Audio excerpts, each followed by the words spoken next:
It's inductive logic. Never done Or like go hundreds of miles separate and at the same time measure the angle of the sun and see that there's... Is this art? Okay. Oh my god, is this a piece? You can actually calculate... Okay, how far is the Earth from the sun? Offhand, I don't know, but... Okay, so then what you were just conveying doesn't even make any sense, because you don't even know the math that would go along with... Actually, I do know the math. It's a pretty basic trick. So then how far is the sun from the Earth, if it's basic? I don't know offhand, but I can deduce that by understanding what the distance is between 2 points on the base. Well, what the angle is. Okay, that's the assumption. That's a presupposition that you were born into, that the Earth is on outer space. Anybody can do. Math does not create reality, my friend. Math does not create reality? No, it does not. Are you sure? No.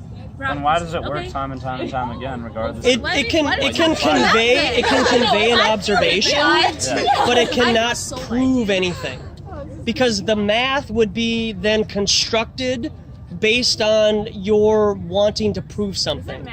So what I'm trying to say is, like, math has never been based on axioms, which are provable. But if we came into the I'm 38, right? Okay. So I have been here with the math that has been presented to me before I was born. Sure. Yep. Okay, so if there was a particular group of people that came up with a number system that would equal out to be what they want people to perceive the Earth to be, is that possible?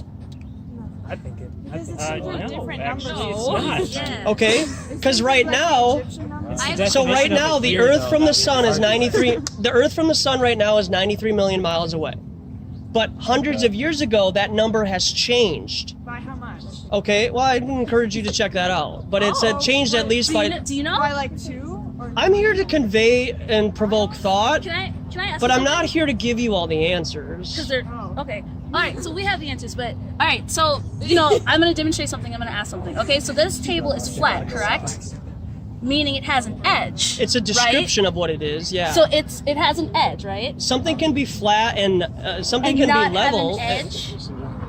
So like, where's the Earth's edge? Where's space's edge?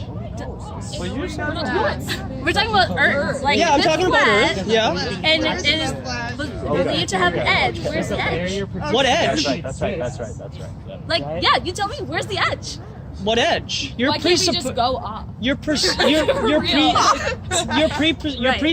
that there's an edge. So like, right? okay, I understand. His just calm down, okay? Yeah, it's like an infinite it's axis. continuous. It goes on infinitely forever. So it's just flat and it keeps going. Yeah, why not? There's mountains, there's valleys, there's plateaus, but regardless, the land goes on infinitely forever. like, how come if you keep going, you just End up back in the same place? Yeah, so what does a compass always do? Right, so if you're going to circumnavigate the Earth, it's always going to point north. So in a way, you're actually always going kind of in a circle like this. Oh, I was like, oh. Fair enough?